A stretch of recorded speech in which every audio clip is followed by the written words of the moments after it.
finding some leadership qualities on that young Immortals team. Squad, yeah. But 3-1 versus 1-3 with a very dominant game 1. Now we're into game 2 with CLG on the blue side. And we'll see if FlyQuest can make it any closer here on this one.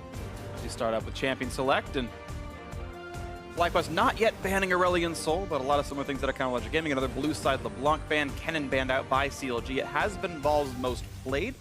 They're just saying, you know, we're going to remove that from you. And actually, Darshan has yet to play the Kennen at all. CLG entirely have been unwilling to put that champion in as well. So a blue side Kennen ban is a little unusual, but is par for the course for kind of Logic Gaming, and they still really, really like this Gragas flex. Yeah, I don't see why they need to go away from it. It's something that Darshan has played 5 times and Dardoch has played 3 times.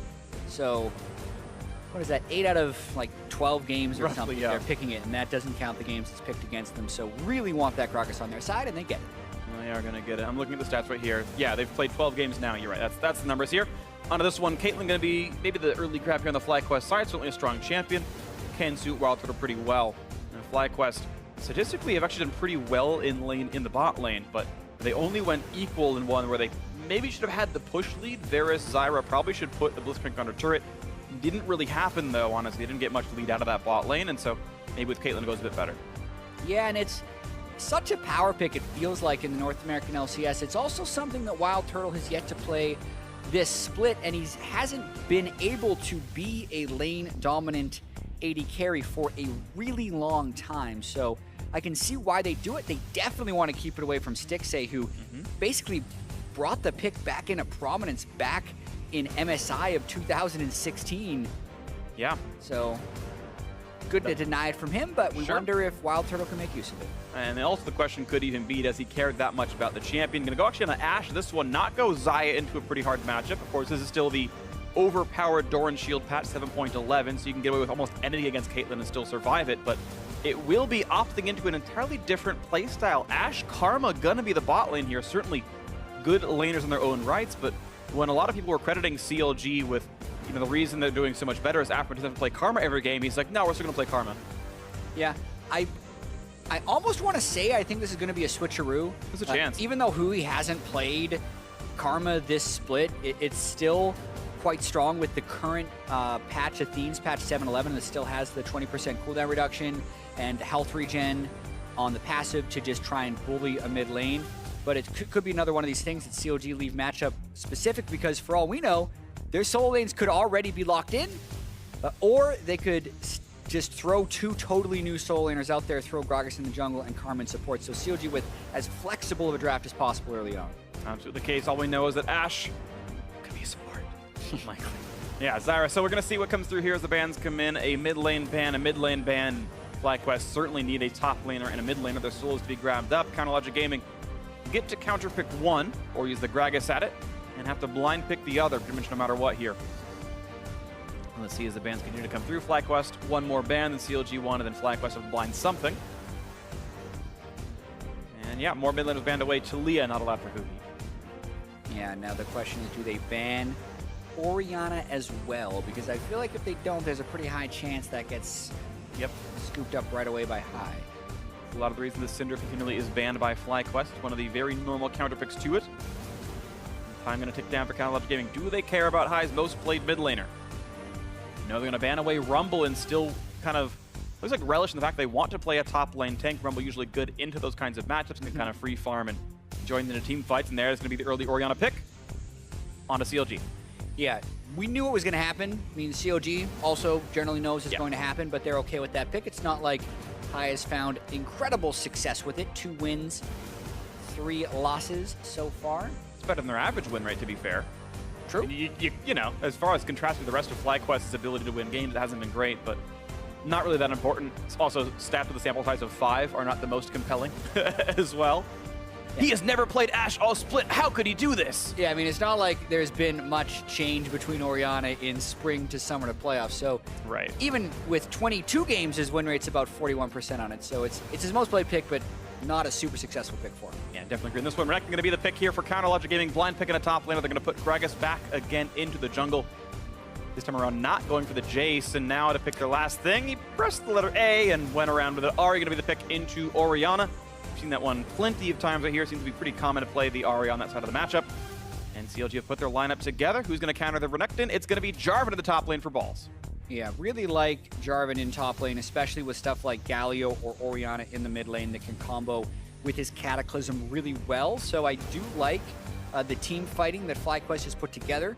When I look at COG's composition, it's still a good composition. There's a bunch of playmaking on it, and Darshan can still try and get that lead in the top lane. The only thing that's a little peculiar is Aphromu's Karma, right? We've seen them have so much more freedom with Aphron, Rakan, or Blitzcrank, or Bard.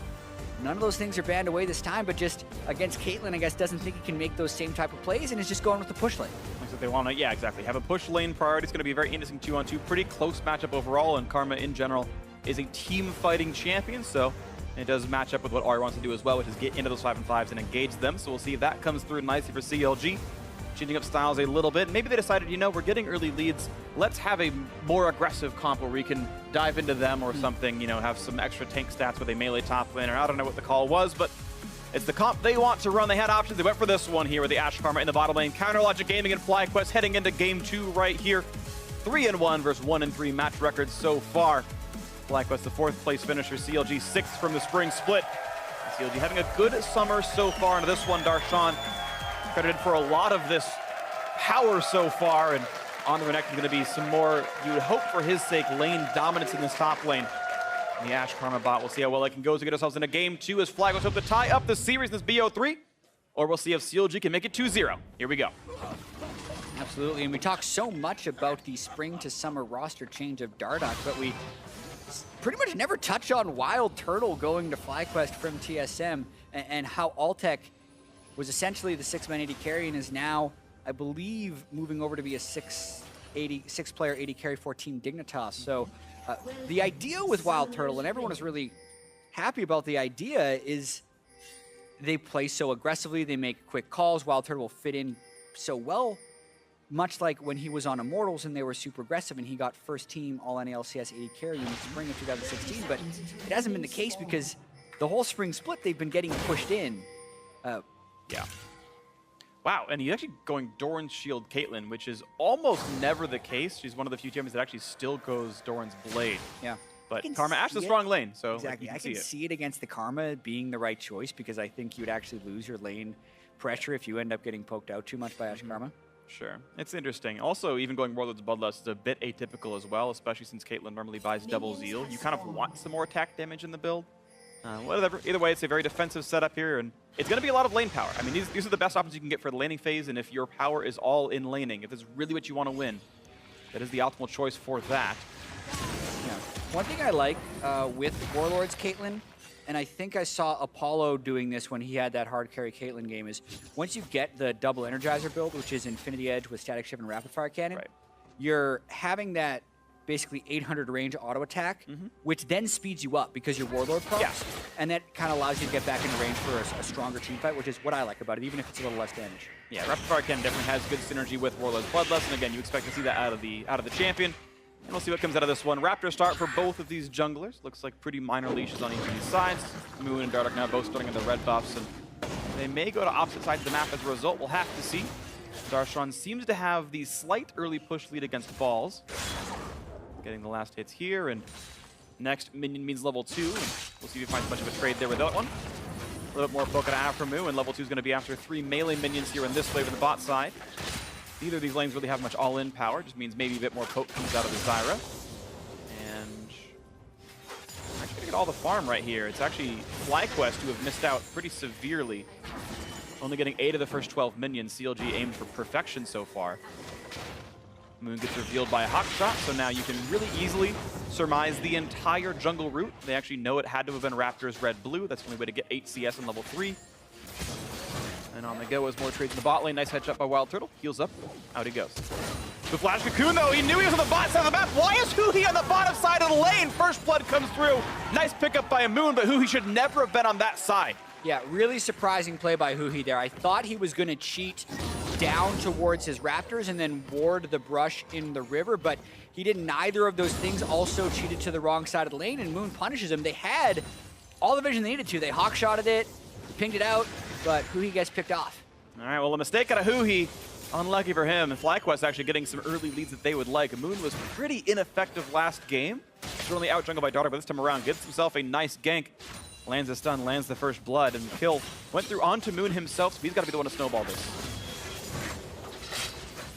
Yes, it did, and the Elise can do that, especially against things like the Ashe or the Renekton when they have the Jarvan up in the top lane, things that can combo off of his CC.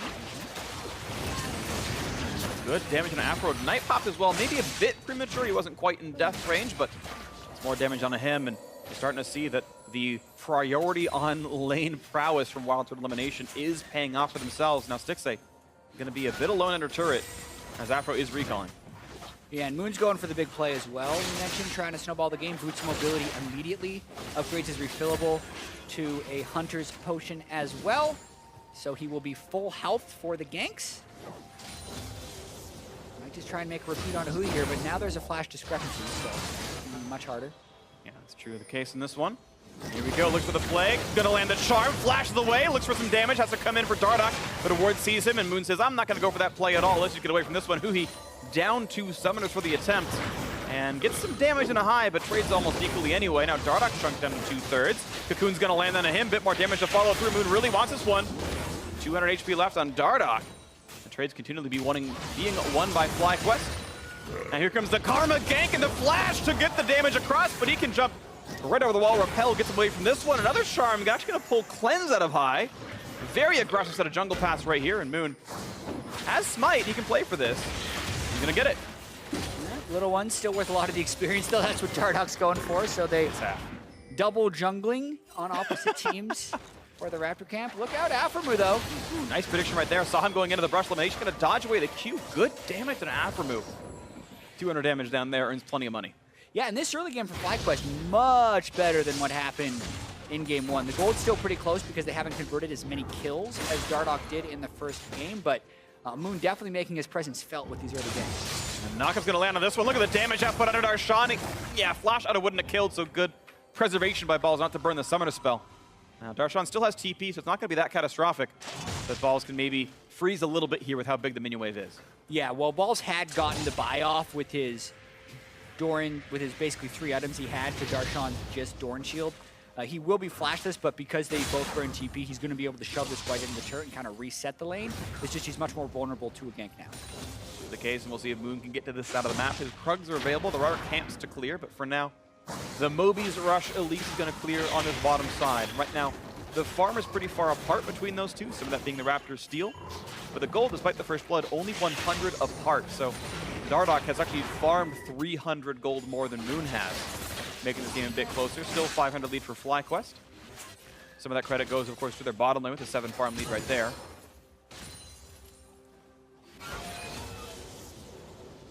And looks like CLG can receive the wave under the turret one more time. Looks like a better recall actually came out of Stixxay, oddly enough, because BF Sword on the losing side of the lane is surprising against Pickaxe. He managed to get better items. This means Wild Turtle took an earlier recall. Also, remember when Lemonation used that smite onto, or sorry, the ignite onto Aphromoo, it does switch the lane pressure around once Aphromoo's banned. True. Reset the wave.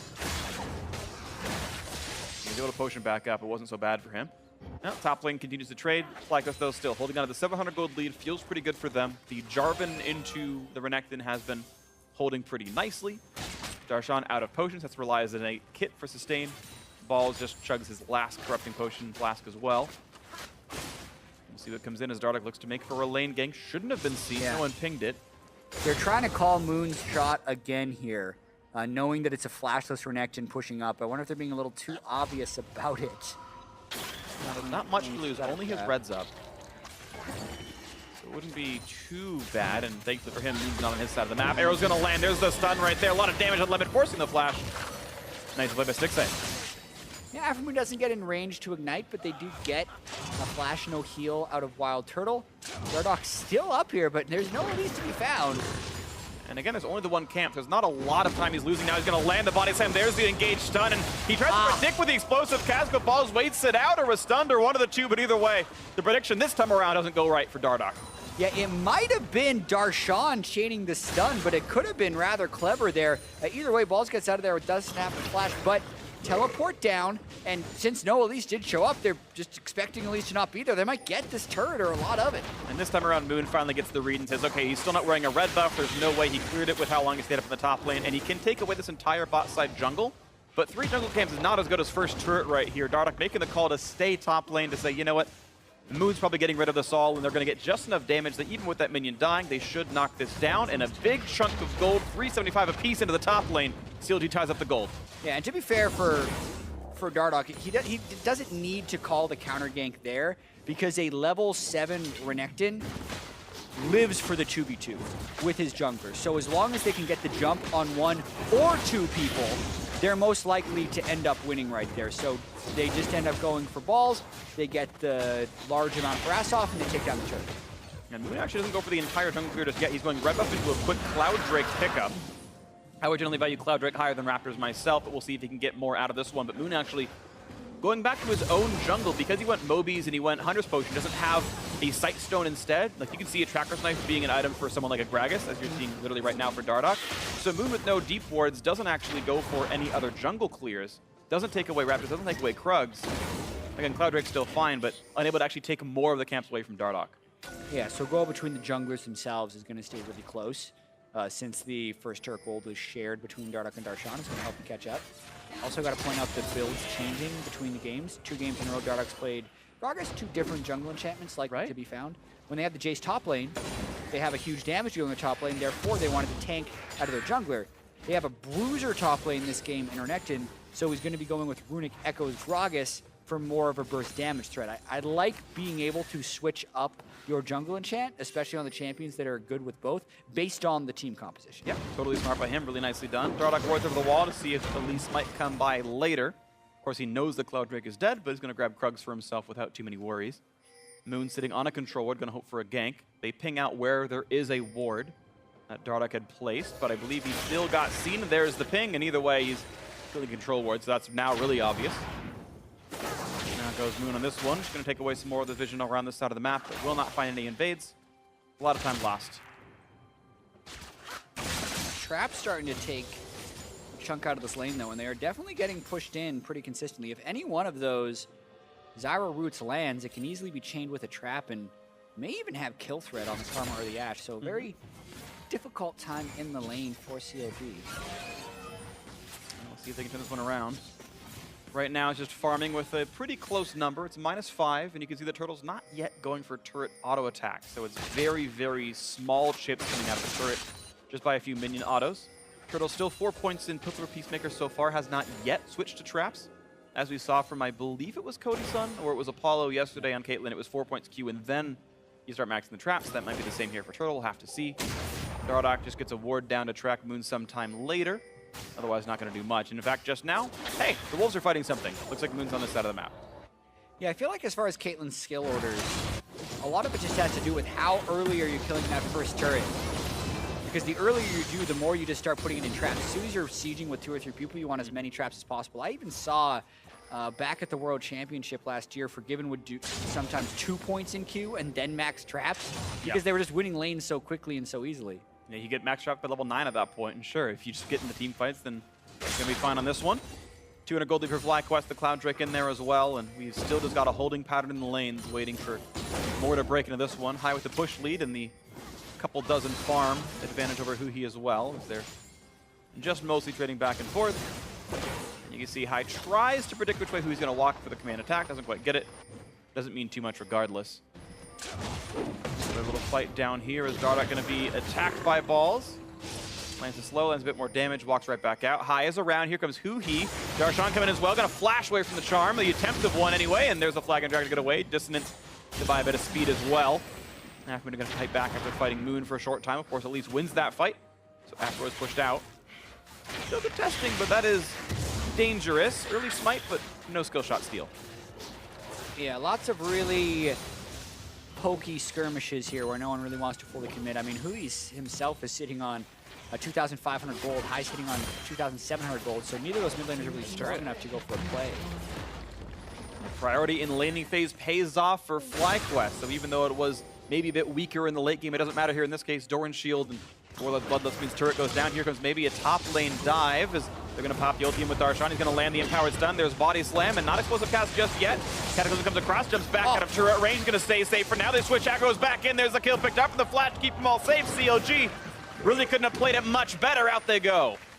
Yeah, and even to the point where body slam interrupted the Jarvan EQ at the right time, because if you're doing it while he's casting the abilities, he's still going to take it, so you have to almost wait for the Q to connect onto the E and then get the body slam. Just everything was right there for them, but even then, it means both of them recall and they just get one kill, and now it's a turret trade on the other side. Yeah, that's fair. It's actually better for FlyQuest here. High, a little bit afraid, pops the cleanse. Didn't maybe need to, but it might just come back from them before it's needed to happen anyway. FlyQuest now with their second turret of the game, 1,000 gold lead.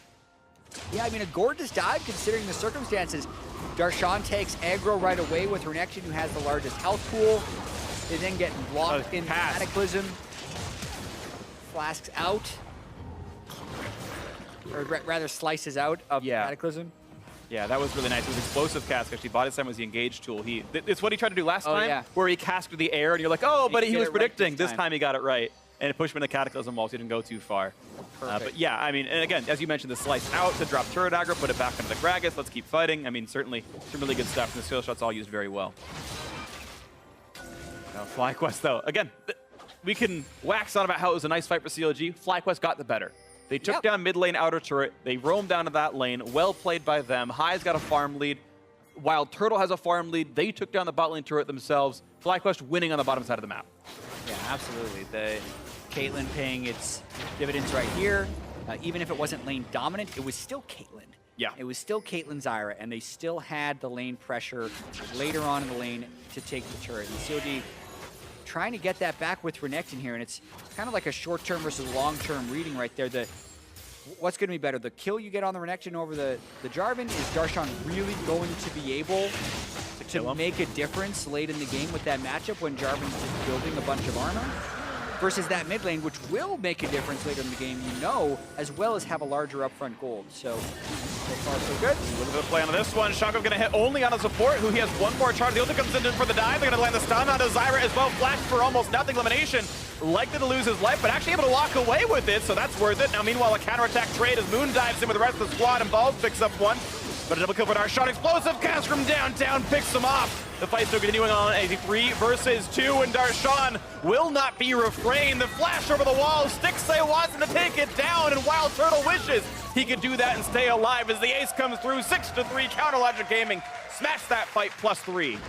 That'll make a difference in the game. Yeah. For sure. The ace they get right there. Now that there's 4 kills on the Renekton, it'll make a difference. Triple kill and 2 assists in that engagement, plus the Rift Herald off the back of that. What a massive fight for CLG. And it all starts with who? He lands the charm, and then the shockwave only hits Aphromoo. The Ash Arrow then combos, and it becomes an all-out brawl. Notice Darshan did get into the fight about 2 seconds before Balls did, and they burnt everything on the support Karma. That leaves Stixay healthy enough to stick around. Balls could have ulted either the Karma or the Ashe right there when this fight gets close. They get the big-time stun onto Wild Turtle. The flash follow by Stixay. Dardoch with the discipline to not steal the kill from Stixay. Very strong right there. Gives Stixay his first kill of the game. Yeah, rough stuff right here out of FlyQuest, though. They had the lead coming into this one. They had won through several of the lanes, but then certainly great plays out of Counter Logic Gaming, aggressively going for the one. Now it's going to be the shotgun picks off a kill, though. The charm is coming across, not going to land the arrow, but maybe it's enough to keep him alive. Uhi forced to cut away, 5 HP left on him, runs away from Moon. Can they find High, though? He's flashless, stun going to land for Darshan, who looks like the needle has moved enough. That Renekton is gigantic, and Moon can't get the damage out of Dardoch, Runic Echoes or not, so Counter Logic Gaming winning another fight despite Aphromoo being picked up at the start. Yeah, and it's definitely not through lane that Darshan's getting fed, but the extended skirmish team fights he's having right now is a level 11 Black Creeper Renekton is huge, and Rift Herald is going to be taking that turret easily. Not even a problem for that one. We'll see how much of the tier 2 they can get. Oh, wow, the flash. But, ooh, that was nice by Balls. The actual ulti keeps his teammate alive, holds the front line as long as he can, but he's running out of health. Damage still coming through. One more shot. Stixay takes him down with the volley. Oh! A little bit of damage into that. Yeah, almost some damage more there, but hey, kill comes through and Rift Herald holds the line. And with that, only a 600 gold lead for COD. That kind of goes to show all the big things that FlyQuest was taking earlier on in the game, but CLG really coming in here and trying to make some big plays. Aphromoo gets well ahead of himself on the Karma, gets blown up by High at the very start of that fight, but then the rest of the team can come in for a really chaotic end. Absolutely the case here. As you mentioned, the gold only 600-700 apart right now. We'll see the reset. We'll see the item comes through. We'll see those start filling into the inventory. And I want to see if CLG win these fights even easier now once they have this gold lead instead of the 1,000 or so deficit from before. Turret's still actually negative. FlyQuest have managed to continue doing good things. Top lane Outer has fallen a little while ago. Outers are all dead from CLG. So global objective-wise, FlyQuest actually doing pretty nicely with the double cloud and the 3 turrets, but CLG have team fought better. We'll see if that script can be flipped later on. The Shockwaves have not yet found the targets, and Hai, meanwhile, gets found himself, and just a dance out of Dardoch lets Huhi get the kill the rest of the way. Africa gets an assist for the shield, and that's a tilter. Yeah, dangerous level of kill giveth over to Huhi there, because Hai was going to get his command attack up pretty soon there, and that might have been enough, but either way, Flash burn out a Wild Turtle in the top lane for Darshan's ultimate, and CLG starting to put the pressure on. It was rough for Turtle. He had one lane, but in the earlier chaotic team fight we saw, he walked in, got no assist, and just died to Renekton stun. Sees Darshan again, flashes away from Renekton stun. It's been a rough situation for Turtle. He's been almost powerless in some cases. We can watch this Hai fight now. Yeah, just look at the vision, though. When we saw the entrance to that fight, there was not a ward on that side of the map where Hai is, so he's not able to safely go out for that minion wave, and CLG makes the run with the right time. Nice play by them, the 3 of them making it all happen. But now FlyQuest looking for maybe a turn play here. 1,500 gold certainly within grasp if FlyQuest can make the mid-game shot calls here. A much closer game than game 1. It took CLG 35 minutes in the first one when they had a gigantic lead in the first 15. And we'll see what FlyQuest can do with this minor deficit. They've still got that elimination. Zyra, his most played of the split by far. Hawkshot sees there's no shenanigans just yet. The Baron had spawned. Nice stun, but there's not a lot of follow-through. It just means a couple of slivers of gold in for elimination. Yeah, and then the ward clear by the rest of CLG. Another 90% kill participation early game for Dardoch, even if it didn't start as well as the last game. Some key items being picked up, though. Rapid Fire Cannon for Wild Turtle, Hurricane for Stixxay.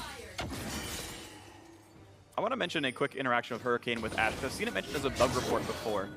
When you have the rapid fire multi-attack thing going on from Ranger's Focus, it actually just continually splits up your damage, and each little bolt will find a new target. So you can slow like 7 or 9 people or something with a Hurricane. It splits the damage appropriately, so you do like 1/9 of the damage across the targets. But there's extra synergy with Ash and Hurricane the designer wanted to put in to get even more slows to kind of guarantee that you're landing frost shot on as many people as possible. Yeah, it doesn't guarantee that you kill the 3 people that are closest to your the 2 people that are closest to your primary target, but it does do what you just talked about there. So interesting interaction. And you keep your primary target damage. It doesn't remove your primary bolt. You still get the full first target damage. But that is why Hurricane is so common on Ashe. You have the extra slows if you want them. Now here comes a pretty early Baron attempt. It is in Fog of War right now. There's no wards, but Elimination going to put one down to see that, okay, there's things happening, but can they make anything come through? Of course, as he runs slowly out of Sightstone charges, 2 left in his inventory right now. TP started, then maybe canceled by balls. Absolutely canceled. The team was not in position for an engage. So he backed away. I don't even think CLG would have seen that. Very unlikely they did. Yeah, you can see a teleport through fog, but it won't be on the minimap. You have to mouse over the area where he will be teleporting in. And there's almost no chance that happened here, so it's incredibly likely CLG don't know that's the situation, and they'll continue to play like they have as they expect there to be a Jarvan teleport at some point in the map, unless someone's a soothsayer. Mid lane priority does go to FlyQuest. Early rapid fire cannon for Wild Turtle will help him a lot, considering a Renekton has been one-shotting him. He can attack from farther away and maybe kite back afterwards, so I like the more defensive of the options here. I think it actually makes more sense over Phantom Dancer as well, just to actually be able to get autos. We'll see what that means for him later on in this game. Again, gold close enough, FlyQuest can certainly team fight well, but Darshan just absolutely massive this game. Dardoch helped, but he's also done a lot himself. Yeah, and Darshan can team fight on this Renekton. It's a bit of a misnomer that Renekton has to be a split pusher. He can be a good split pusher, but he gets so much health from his ultimate, even with this build as well, with Titanic, Hydra, and Black Cleaver. I mean, he's sitting at 2,500 health, and then Dominus gives him an extra 500, so he's very, very hard to kill in team fights, and can take on 2 to 3 people at a time at this stage in the game. Is actually a very good time to team fight with him. It really is. The first 2-item power spike is there. He can get tankier from now on, but the threat is really very much real on the squishies, and Turtle going for Berserker's Roots means he doesn't have that extra Ninja defense against Renekton that players have often gone for themselves, but it feels like just with the 2% damage nerf, people are like, you know what? We're done with the Ninja Heavy meta. Forget all about it. Back to Zergreaves we go. Maybe a slight overreaction. Maybe he needed it this game, but it's really not that important. It very rarely makes a real difference in who actually wins the game. 2,000 gold still puts CLG ahead. And again, they can use Darshan as that split push leverage. We'll see if he's able to get himself any farther in. Yeah, and if only they knew they had the TP advantage, they'd actually be forcing really aggressively around Baron right now. So very costly TP cancel by Balls, but looks like they're going to get away with it because of no one seeing it. He's, it costs a lot, but he's kind of able to return it. He talks to customer support, so they'd like to return this for my full TP cooldown, and looks like CLG going to be... We'll give you store credit for 120 seconds because you canceled it yourself. Exactly, and they're being a good customer support right there, going to let him get it back. So shouldn't be too bad, not punished, no interest paid, and it's just a 1-3-1 right now by CLG, who he's putting the top of the map. Doesn't have teleport, doesn't have cleanse to get away from a cocoon, but a Banshee's Veil might be just enough what he needs. They do walk by a ward set down by Moon. Now playing for more ward control is CLG, as they're going to take down these. They're playing for topside jungle as you would expect when you're playing for Baron. And over on the other side, you're looking at whether or not Darshan is actually getting any harass or turret damage on a Balls, and he's not. So I think it's smart here for him to leave that situation, since you don't want to take your big 2,500 gold lead over in the side lane just to do nothing. Countered, so... Yeah, it's 2,500 gold and 2 levels. Like, there is a massive disparity here for Darshan over Balls, but he doesn't have the wards, or doesn't have the safety, or whatever it is, but it hasn't, as you mentioned, been really contributing in the side lane. So as he moves over, and then back, and then over, and then back, we'll see if something comes out of this one right now. But it's been CLG just playing for vision control. As I switch vision back and forth, FlyQuest still have control over their jungle. They don't have pit vision, but they can at least see their own jungle. It makes them fairly safe. Looking for the, again, small chunks down of that turret. Bot lane tier 2 is at a bit more than half.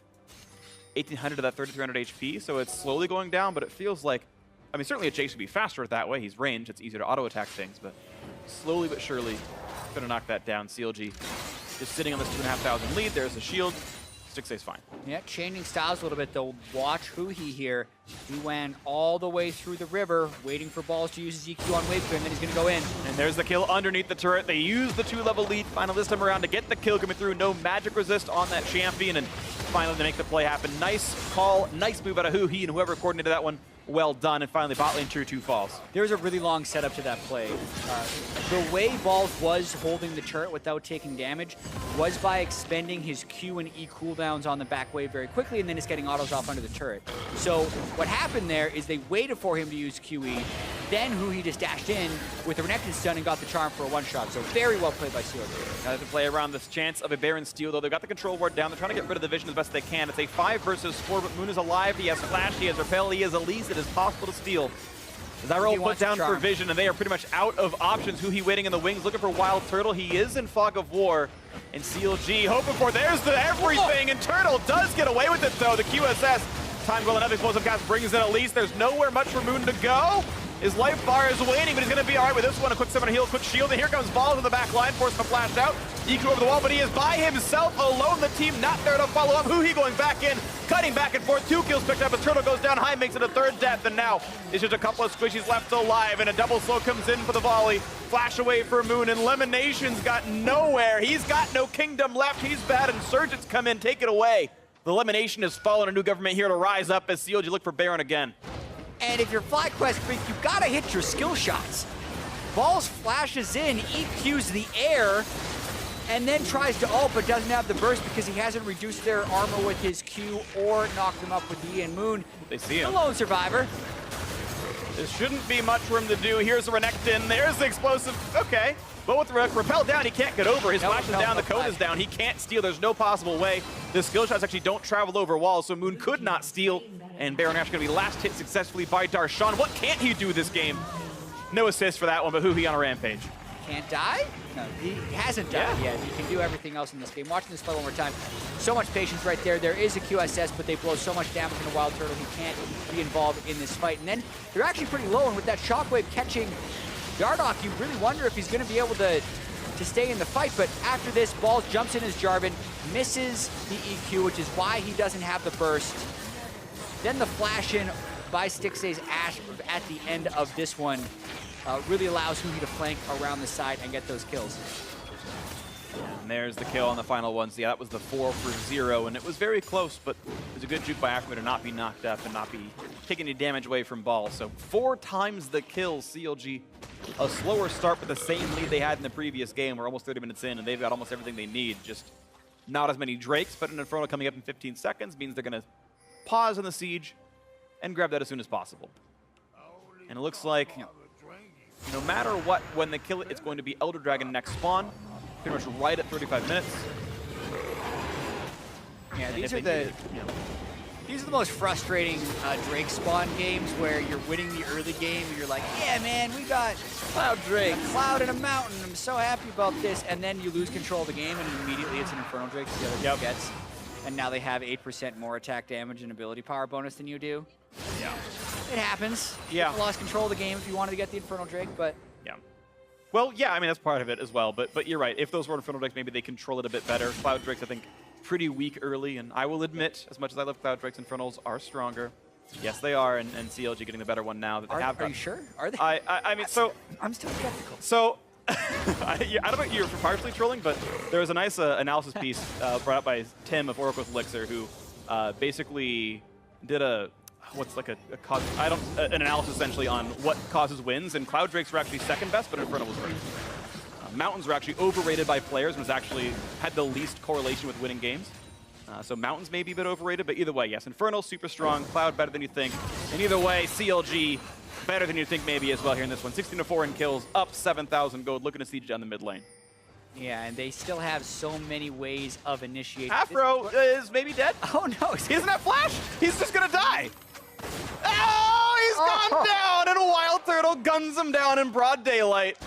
Oh, there's traps behind me. Is there a way to these traps? Maybe if I just look for 10 seconds, I will find the way out. Ouch.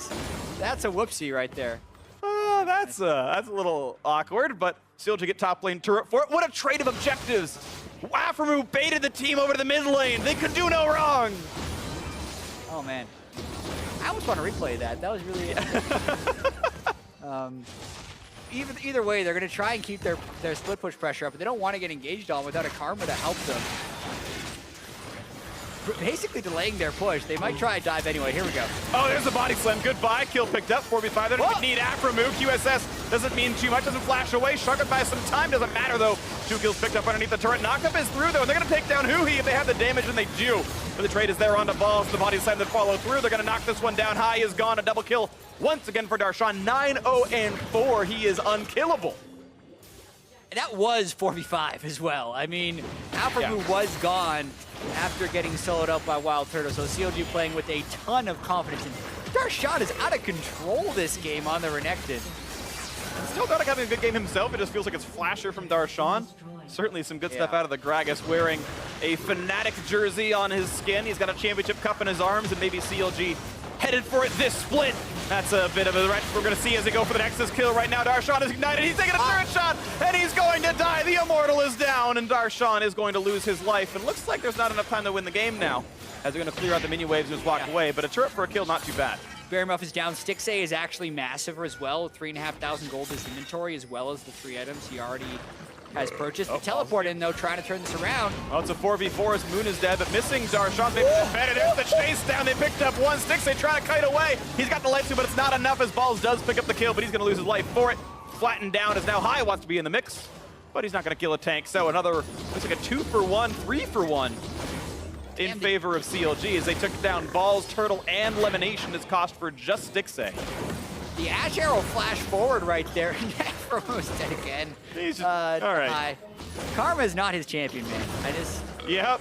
There's something about it. But CLG is his team, and here comes the re-engage. Hootie wants the chase, doesn't quite land the charm. Darshan low ignited on.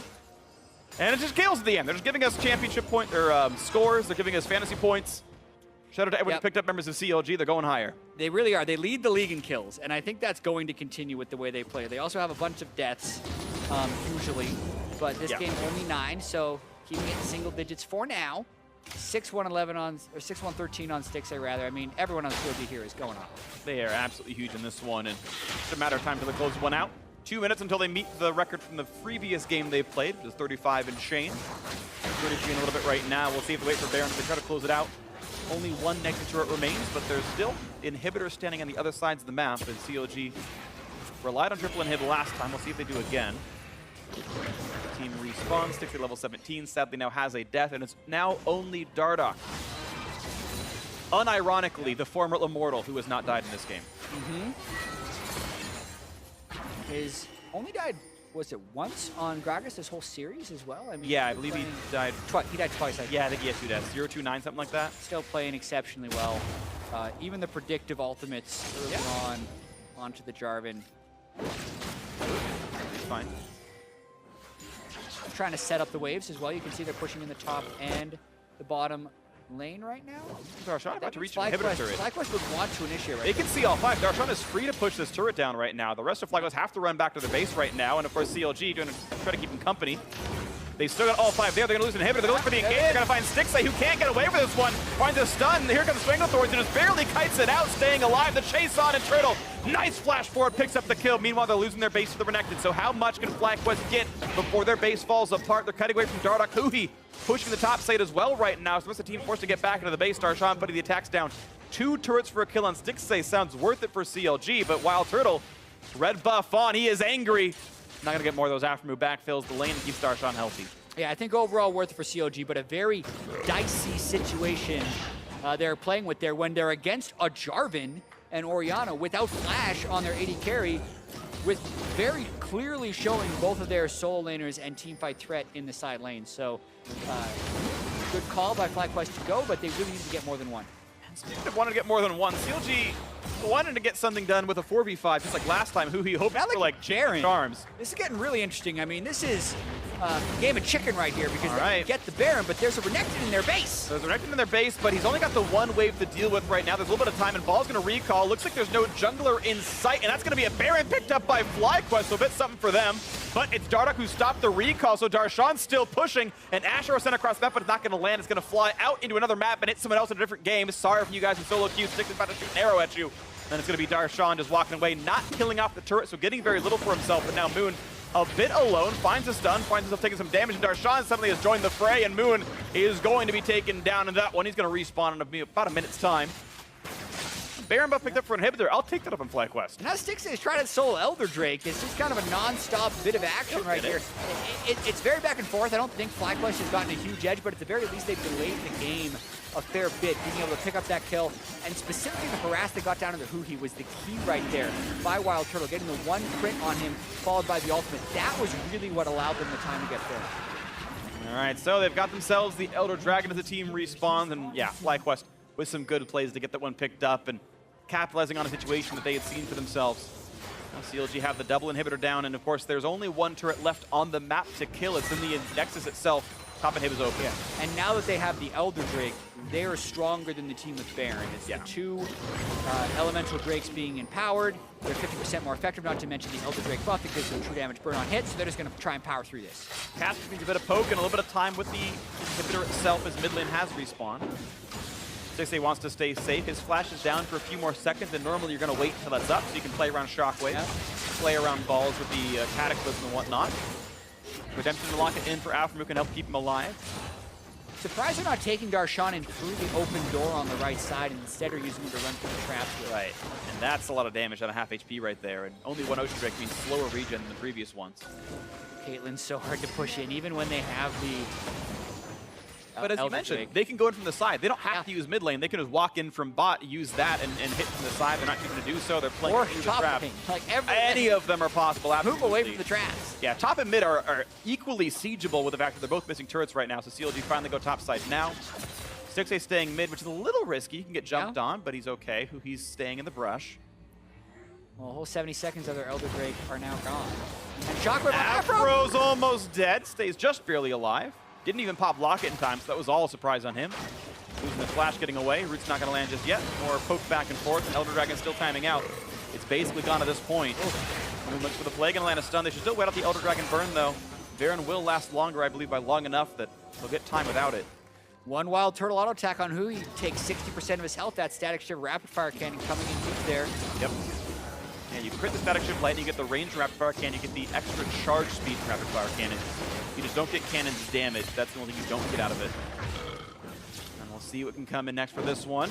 More pokes back and forth, another lightning damage crit comes through. They still wait to make the siege push forward. 10,000 gold puts CLG ahead. Baron buff on for 25 more seconds. Elder Dragon timing out in about 5. Gonna find another stun, gonna find the engage. Strangleforce gonna knock out the front line for a bit, but look at the charm, blocking out even more time against the Jarvan in the front line. The shot with a trade of 1-for-1. Marksman down, double kill for the Caitlyn. Wild Turtle puts on the damage output, and that'll be a third. Successful defense for FlyQuest. Live to fight another day. And that was so critical right there, and I think CLG did a lot really sloppy right there. They have every inhibitor open. Why are they just 5v5ing in Caitlyn traps? It's so messy. Shockwave comes back up for high after using an Afro earlier. It lands onto Stixxay, who then lands on a trap. So he gets exploded by FlyQuest, even though he had that Mercurial Scimitar, and it completely turns around there. Now FlyQuest, they want to push it up. Yeah. And their damage is really immense, of course. They've got an AP Elise, a full AP Zyra as well. They can absolutely blow up these targets. When you consider it's a Runic Echoes jungler and more of a bruiser top lane, there's no pure tank here. They can all be exploited by these mages. And the 80% crit tank shredding Wild Turtle, who's only got 1 slot left. So whether he got behind or not, he's pretty much back in form. Just down the QSS into Mercurial Scimitar combined, which isn't too bad, to be honest. Yeah. Back to the mid lane goes CLG. All right, so full build for Wild Turtle. Void Staff next in for elimination, you have to assume. Almost full build here for High. Doesn't really need the Leandries though, because actually Moon's got one. The actual just magic pen from Haunting Guys is pretty much all the power he's gonna get out of this. So that's pretty much full build for High. Balls actually has room to grow. He's had a very rough game with 8 deaths, but running out of things to need to buy for FlyQuest. But even in the last fight, Balls did his job. He ulted in, popped his Gargoyle Stone Plate at high health, popped his shield. and then they killed him. And stunned! And he's gone! The mage is there! And look at the damage output put through. A little bit of support comes out of the mid lane. Nice cast brings in Noom, but the Spiderlings tank it all. Stixxay just barely survives after flashing away. FlyQuest having control now. Caitlyn at this stage of the game is just so insane. You got to see that one shot on a Stixxay, about 1,100 damage, and maybe CLG's going to think about a flank, or they're just going to try and make this game into pure chaos, because it doesn't look like they can go toe-to-toe with FlyQuest anymore. They need a split push. They're going to keep trying to do this one. Mid lane tier 2 falls, though, and FlyQuest edging closer and closer into this game. They've had catastrophically bad late game shot calling, but now maybe they finally found a little bit of something that'll work for them. Wild Turtle, I believe, as you said, his first Caitlyn game of the split, and maybe that's what it comes down to, just finding something that can have auto attack uptime. And put everyone else on mages here. We'll see if they can make this go any farther. If they win, I'm claiming Cloud Drake's the reason. Yeah, because it's so powerful. Yeah, I really, mean, all jokes aside, we were kind of joking about Aframu. We're joking about Aframu dying to Wild Turtle's Caitlyn outside and then getting blown up by High Shockwave and then almost happening again, right? All those careless Karma deaths just stopped CLG from getting the right types of pushes through. And now at this point, there's an actual chance that FlyQuest wins this game, where they're down 10 turrets to 4. But it feels like they're winning. And here comes another one. I don't know if Darshan can get out. And the waves aren't in such a bad spot that it's like CLG's going to push much else. So Darshan with a slice and dice going to try to get away. Gets a flash away from the knockup. He buys himself some time. That's not bad. And here comes CLG pushing. Now, I don't know if I like Elimination going for the kill right here, because the rest of the team needs to defend their turrets right now. Darshan does get away. That delay could be poor, but it also might bait CLG into staying for too long, because Darshan doesn't have ultimate. They can't even get it. Darshan has TP if they need him, and they're not going to take the inhibitor down. So it turns out FlyQuest made some good choices. They kept all the structures alive. Got it back on the map. And as you mentioned, 10 kills to 4, 9,000 gold lead. A comeback like this is as much the fault of the winning team as the losing team, and they both had to play in an appropriate way to make this happen. FlyQuest, good defenses to their credit. CLG, Slavi plays to their own. There's a stun right on the Moon. He's got no way out. Explosive cast pulls him in. Do they have the damage? Here comes a body slam, and it's going to be a kill off on a Dardoch first. He is gone. Strangleforce to buy some time. Huhi in the back line, so 4v4. Moon is dead. The trade of junglers. There's the kill back on the back line as well, but they've tapped down onto Huhi. 3v3. Shockwave misses. Stixxay stays alive. Big shield comes out from Aframu. And a health bar lead to CLG, but Turtle with the range, with the speed, with the shield. Can he be the carry that FlyQuest needs? And right now, he's putting in the damage. He's putting down the traps. He's finding the cupcakes, but getting poked out. Yeah, FlyQuest holds the edge here because they have double Soul Inners and AD alive, whereas Huhi is dead and Afro is a support, but CLG's going to go in anyway. They're going to find the stun, but he's going to QSS right back out and kite Darshan, and Darshan doesn't have the cooldowns to make it happen. It'll be a trade, though, with Stixxay going to try to kite out balls. Turtle needs the attack, and actually it's going to be just the 2 kills for none. Look at the fight at a FlyQuest. CLG wanted it, but as you mentioned, Jack, it was advantage FlyQuest stronger members with more gold. And they're going to the Baron. Yeah, the numbers were even, but the gold wasn't. That's huge. Execution aside, like, right? CLG thought they'd be able to outplay, and that's kind of what they thought they've been able to do for the past 10 or 15 minutes. They haven't been playing the closeout the way they should, and FlyQuest is playing the defense exactly the way they should. So Baron over to FlyQuest. Baron number 2 from the losing side. They are still down 3,000 gold, but they are making it worth it. And it's off this arrow on the moon. They still win. Yeah, because look how fast Dardoch dies. It's trapped into 2-shot, and Huhi commits. I think he did great work on the backside of this fight, closing the kill and then one-shotting Nazara to take elimination out of the fight. But then you're in this 3v3 now. What do? If you can't get the clean initiation on high, who has cleanse, or Wild Turtle, who has QSS, you need to back away. They're not tracking the cooldowns right, because Darshan's stun is effectively meaningless aside from the damage against these players. So he's even got the Orianna resistances on him when they go all in. And they're going to look for another play right here as the rappel comes up and down for Moon. Not going to find the kill just yet. A stun onto the front laner, though. Balls should be fine with this one. Has the Randuins, has the stone plate. And honestly, I feel bad for anyone from CLG who wants to tank. There are 3 mages on FlyQuest side. Lemonation has 300 ability power and 51 magic pen. And a void staff. And he's the support. Yeah. How are you going to itemize against all these champions here? Wild Turtle cutting through the front line as well. And here comes the attack now onto that Nexus turret. FlyQuest still riding strong. You can see 2,000 damage crits on minions with a headshot. That is not champion damage, to be clear, but still, down goes the inhibitor. No charm quite going to land for Huhi. And it's now 100% crit for Wild Turtle. He's sold his boots. He's got himself 110% crit chance. Fennerancer adds into the build. 6-4 and 4. His damage output should be off the charts this game. It will be, but the critical mobility he will lose here. He's getting the move speed off the Warlord's procs, but I actually don't like... Shockwave! Afro's got a shield and he's dead! Wild Turtle picks him off. Here's the collateral dive into the front line. Another kill picked up. It's a double here for Wild Turtle.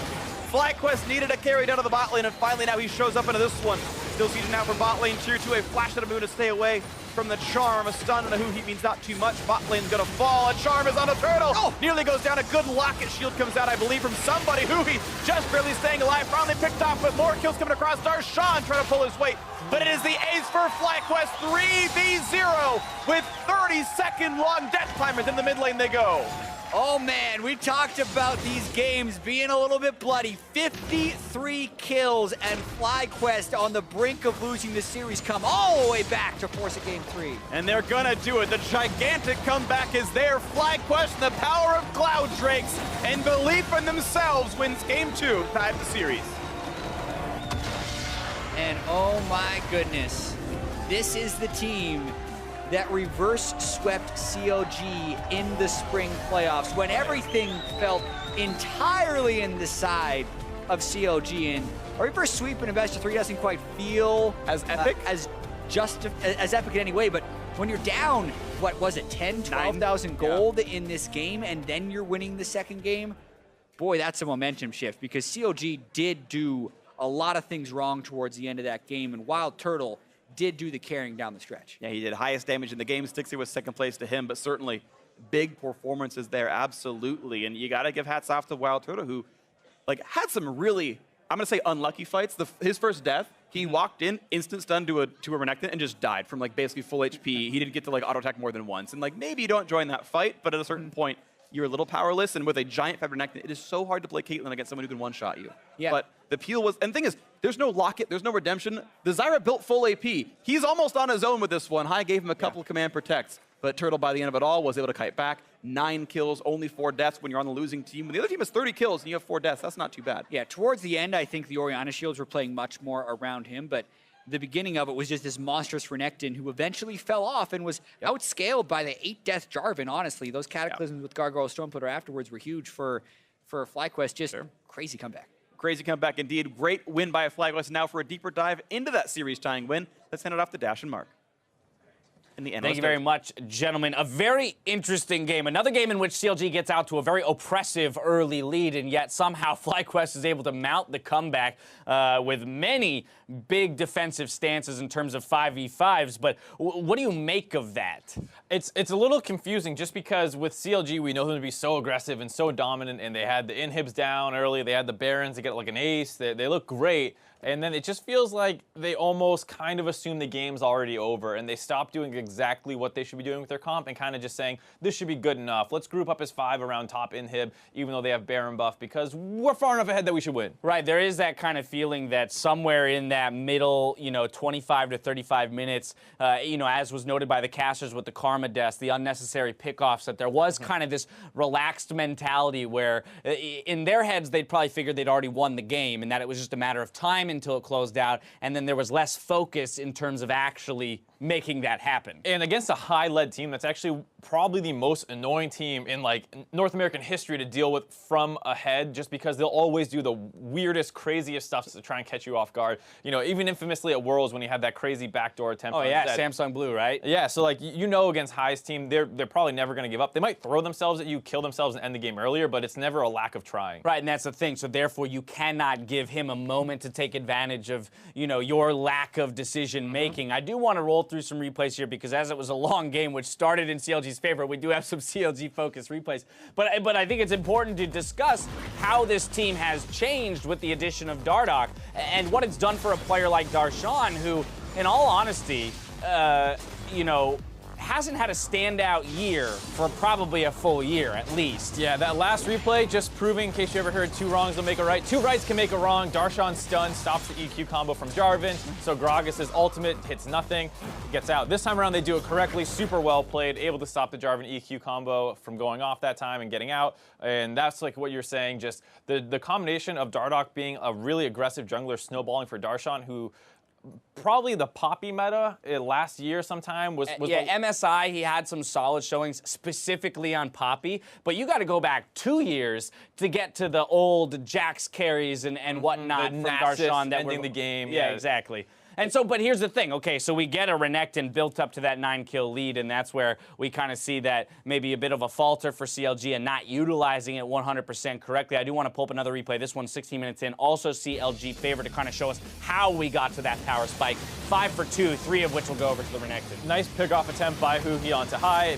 The Shockwave misses. They're able to get the follow-up there. Also Rift Herald. Also, Rift Herald wants to get involved with it. He decides to go home. And then it looks all right for FlyQuest, able to get a couple members of the backline there, but it puts them so out of position that this Darshan that had been getting snowballed is able to kind of run wild in this team fight, opens up to Caitlyn. They're able to eventually clean up this entire team fight, get the ace pre-20 minutes. You're thinking, if you're a CLG fan, this is great. Darshan's out of control again on an early game champion. This should be pretty much cleanup duty from the rest of this game. I mean, so much so that I actually circled CLG as the victors of this game well before the game ended, assuming that it would end that way. And that's where I have to say that if we're going to attribute anything to this FlyQuest squad, it's got to be resilience, right? And it's got to be the willingness to make plays even when behind and find inventive ways to stay in it. And then specifically looking at Wild Turtle, who you see on your screen now, I mean, on the Caitlyn, we got to talk about, again, the perfection in terms of positioning and play in those later stages of the game to really carry his team to victory. He got to the point that Caitlyn's tend to get to where if you slightly misposition or get chain CC'd for more than a second, he'll rip off a couple headshots and almost instant kill you. And you saw the front line of CLG not being true tanks necessarily, like you see in the old hyper tank days with Maokai and stuff. So this Caitlyn, if you get trapped, you're going to die very, very quickly, especially when combined with an Orianna. Right, you either have to eliminate her immediately at the outset of the fight, or it's probably not going your way. And again, we saw that 43 minutes into the game. This is a CLG-initiated fight off of the Ash Arrow. Great, we're going to get this first kill, but Wild Turtle completely ignored. Yeah, look at that. Dardoch there just instantly ripped apart by the side of Wild Turtle. Nets in aggressively onto the Renekton. Huhi comes in the backside, and Turtle's mostly safe. Flashes in aggressively, want to make sure he secures that kill. You can talk about sometimes Turtle being too aggressive, but in these late games where you're trying to come back from behind, you do need that little bit of aggression to actually make sure that you convert these plays for the maximum advantage that you can turn, and that's something he's able to do. And then you see CLG without really having a great way to open up onto any member here. You have the dice, slice and dice available to the Renekton, but that's really it. There's no other way for Stixxay and Afro to get involved, so even though you see him open up onto Turtle here, he just gets kited out pretty easily, and then Balls re-engages onto Stixxay to make sure that he can't go anywhere. and the entire team just a weaker 3v3 when you're comparing a late game mid laner, AD carry, and top laner versus support and some more mid game focused champions. And I absolutely will not blame this on a pick, but I will say that if there is a pick I don't like for CLG, it is that Karma. Because once again, we talk about, you know, Aphromoo being a playmaker, and in terms of giving them options for starting fights and or finding a way to get onto the Caitlyn, when you only do have that Ahri or that Renekton who have to kind of pair up to dive past everyone else and get him, you do lose a lot of late game strategic options. Now, of course, we can always look at, you know, the middle of the game and say, well, this game, again, should have ended much sooner in CLG's favor, even with the Karma pick. But it is something that I don't love to see a playmaker like Aphromoo on. Anyone can mount your E. It did feel it was a little bit more of a takeaway. They had already secured the Caitlyn in the first round. They went for the Elise. That's probably a little bit of a greedy thing out of FlyQuest, saying, all right, we want the Elise, try and keep the support available because we don't think Aphro is going to take this. And then CLG take it away and say, no, you're not getting Caitlyn, Karma plus Elise. We're going to split this kind of power trio up a little bit. So I understand the decision making. And once you get an 11K lead, you should end the game. Right. So I understand what you're saying about, you know, it's not what you want to see them on, but I have a hard time faulting it after seeing how well it worked out in the early game. Absolutely. All right, player of the game going over to Wild Turtle, as we mentioned, but I want to kind of look at game 3 with him specifically in mind. How do you as CLG deal with them? I mean, one easy thing to say, well, remove the Caitlyn from the game and just don't even give FlyQuest the opportunity to win late game team fights solely off of that pick. Otherwise, how would you attack dealing with Wild Turtle specifically? Well, it's a little more difficult now that you're back on red side. Blue side game 1, FlyQuest banned the Caitlyn away. This time, CLG lets it through on blue side, and they're very happy to take it. Now, depending on what you think the priorities are in this series, you could first pick Caitlyn if CLG is not willing to drop one of their red side bans here. And if that's the case, you might not have much you can do to stop the Caitlyn, and you're just going to actually have to close the game out when you have the leads, because 2 games in a row, massive leads for CLG playing around the top side. I think CLG just runs it back, same game plan, focused a little bit harder in the late game and actually close the series out. Makes that first pick priority very interesting. The teams are all tied up, but only one can claim the win, so meet us back here for game 3 of FlyQuest versus Counterlogic Gaming in just a couple minutes.